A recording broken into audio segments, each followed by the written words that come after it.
Welcome back, everybody. It's Alicia Hariprasad once again, and my topic for discussion today is the verbs. I'm going to go into detail in terms of the verbs. So, firstly, we're going to look at finite and non-finite verbs.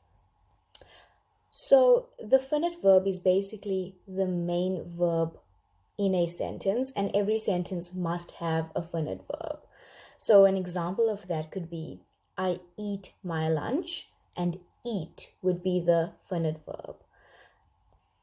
What is important to remember is that a finite verb can change depending on the tense and subject by simply adding s or es or ies. An example of that is he or she eats his or her lunch.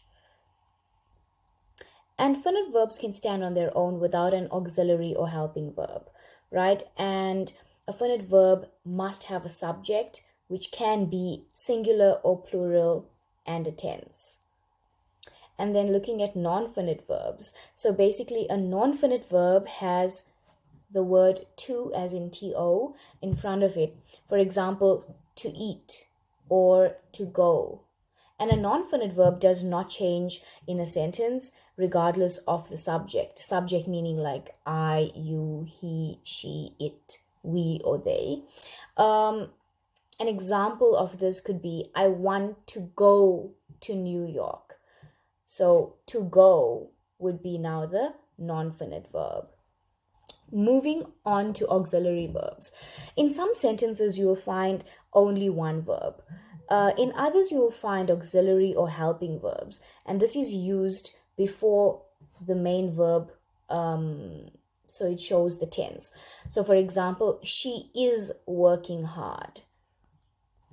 So, in the above sentence, the is the auxiliary verb that is used to help the sentence make sense. So, an auxiliary verb is a verb that helps the main verb. Auxiliary verbs cannot exist without the main verb. And some of the examples, I'm going to list them for you now. So some of these could include am, are, be, being, been, can, could, do, does, did, is, have, had, has, may or might, must, shall, should, was, were, will, or would. I'm going to give you an example of that. I am nearly finished. Okay, so the auxiliary verb there is am, but then there's a main verb that says finished. Now moving on to the mood in verbs. So the mood of a verb can change to express different meanings, such as how we think, feel, or act. And there are four main verb moods, and I'm going to describe them for you one by one. So firstly is the indicative mood. The indicative mood is used to state a fact or give information. So looking at the example of that, I went to play hockey in Durban. That's a perfect example. Now I'm going to look at more examples with you quickly, and I'm going to just be more specific. So in terms of using it for a fact, an example of that could be Paris is the capital of France. That's a fact. Number 2 example, this is for information. I have been studying isiZulu since grade 4. So moving on to the imperative mood. The imperative mood is used when giving a command or instruction or to give or deny permission. So for example, go inside. So some more examples like shut the door. That's a command. You're welcome to come to my house. And that is now giving permission.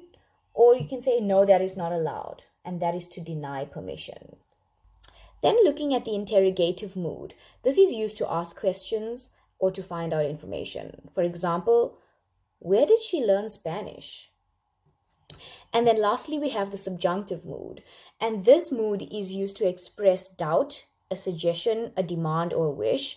It is used to show that something is possible or describe or desirable rather than a fact. So it's not factual, as I've described before, but instead it is like something that you desire. Like, I wish I could go skiing.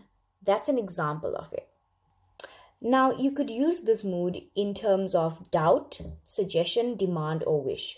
And more examples I could use like, why don't you try it? She demanded to know why. Or you could say, I wish my hair would grow. Then moving on to phrasal verbs, and that is a verb with two or more words.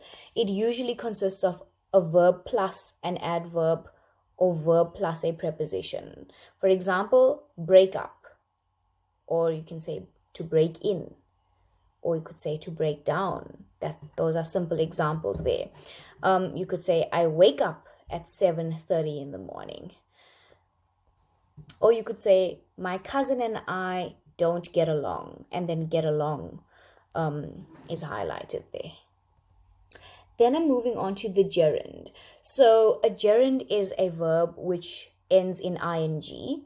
However, this word acts more like a noun and usually follows a verb. It's called a verbal noun.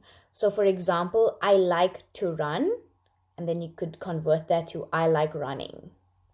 So basically in that example, running is a gerund. It is an action and therefore a verb because it is used as a noun in the sentence, so it's a gerund.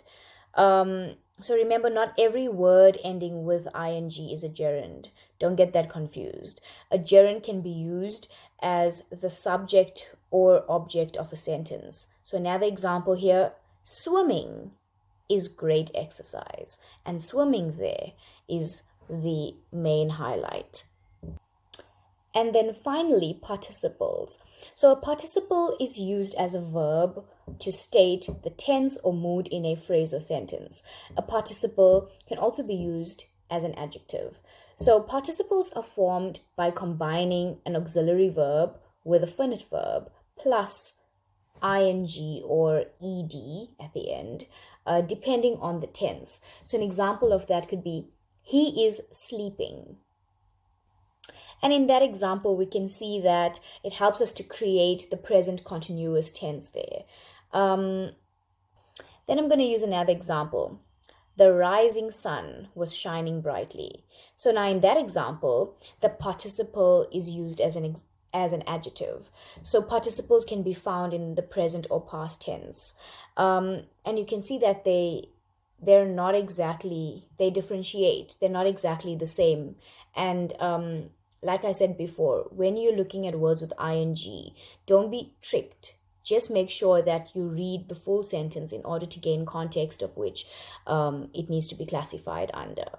So with that being said, I hope that this video was educational or helpful to you.